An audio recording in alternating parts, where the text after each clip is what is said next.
Now we are continuing our coverage of the discovery of human remains in Tenerife. The authorities locally say that all indications are that these are the remains of Jay Slater. Yes, and we're hearing a new breaking line that the body was found with Jay Slater's possessions and clothes. These are reports at this stage. But joining us now from Tenerife is travel writer and owner of MyGuideTenerife.com, Joe Cawley. Joe, thank you very much indeed for joining us from Tenerife. This story has gripped the nation. I'm sure it has the same in Tenerife. This will be a devastating update for the family of missing teenager Jay Slater.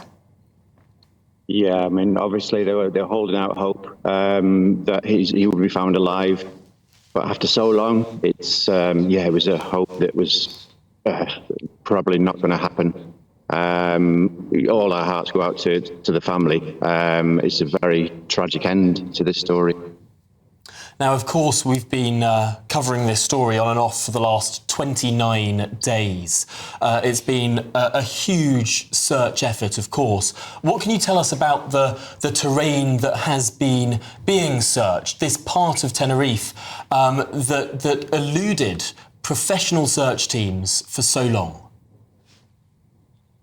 Well, apparently the body was found reasonably close to Masca Village. It wasn't too far out, but it was in an area of the ravine that was very, very inaccessible. And there are many areas like this where it takes experienced mountaineers to access these areas. It's very easy to miss something in that kind of area. It's very steep, very volcanic. It's very, very dangerous terrain. And it was only hours ago that the mother of Jay Slater released a statement talking about all the horrible conspiracies that had been online, all the nastiness that she'd seen, how it may have been affecting the search and rescue mission, and then only hours later to get this news.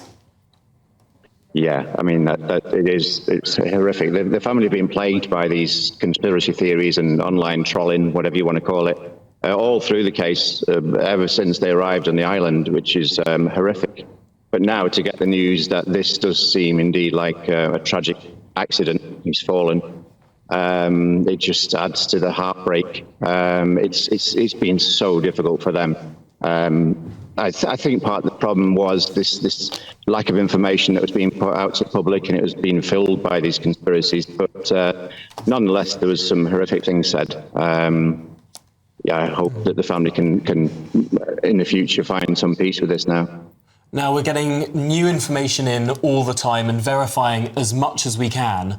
It does seem that the body was found with the clothes and possessions of Jay Slater. The police saying all indications that this is Jay Slater. And Joe, you were saying that this was actually not all that far from where he was last known to have been. Yeah, we don't know exactly. They've not released the exact location yet. But looking at satellite maps and images, it looks like I don't know how far away it was, but it looks like it was not, say, at the end of the ravine towards the ocean. It was closer to the actual village of Masca, which suggests that the accident possibly took place very soon after he went missing. He didn't seem to have travelled that far, and whether he stumbled or not, we're not sure. And Joe, how big a story has this been in Tenerife? Has it gripped the public there as it has here, or has it been more focused the expat community? No, well, it's been a huge story within the expat community for sure. It has been the subject that people are talking about whenever they're together. The mysteries and obviously the sympathy and the loss of Jay. Within the Spanish community, maybe not quite as much, but it's certainly been, big news amongst the British community, and this will come to a massive shock. Now, of course, you run the MyGuideTenerife.com website. Have you noticed that this has been affecting people with regard to their plans to travel to Tenerife? Is this affecting the tourism industry on the island? I think a little bit, yeah. There have been comments, there have been messages suggesting or asking if it's safe to come to Tenerife. People have been taking this as something that regularly occurs in Tenerife, which it obviously doesn't. And people have been concerned, but it's a tragic one-off.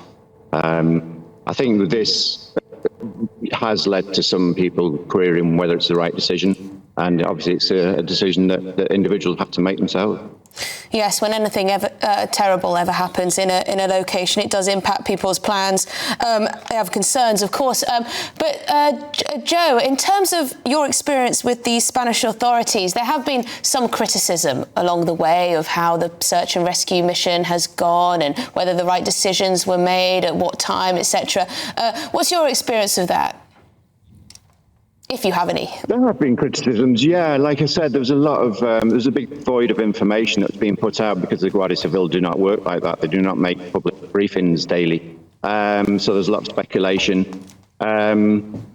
There was a few golden nuggets within this kind of TikTok detective work. I don't know if that actually led to the finding. I don't know if there was anything in that actually helped. But in general, it was a problem. It was as the Guardia Civil put it, it was a big noise that they could have done without, to be honest.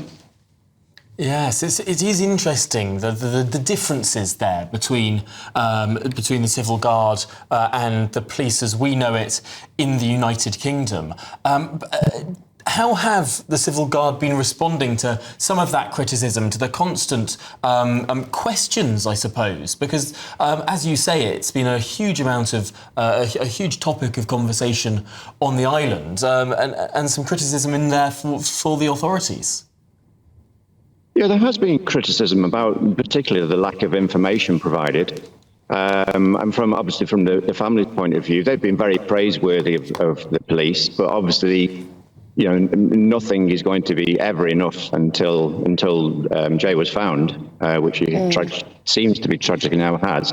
The other thing is, maybe, I don't know, they will listen to the fact that this lack of information has provided such a void and fueled so much speculation. Maybe they will listen, but the Guardia Civil are the Guardia Civil, and they've carried out their operations the same ever since they were founded. OK, well, thank you very much indeed for your time. Joe Cawley, travel writer and owner of myguidetenerife.com. Really great to speak to you this afternoon. Thank you.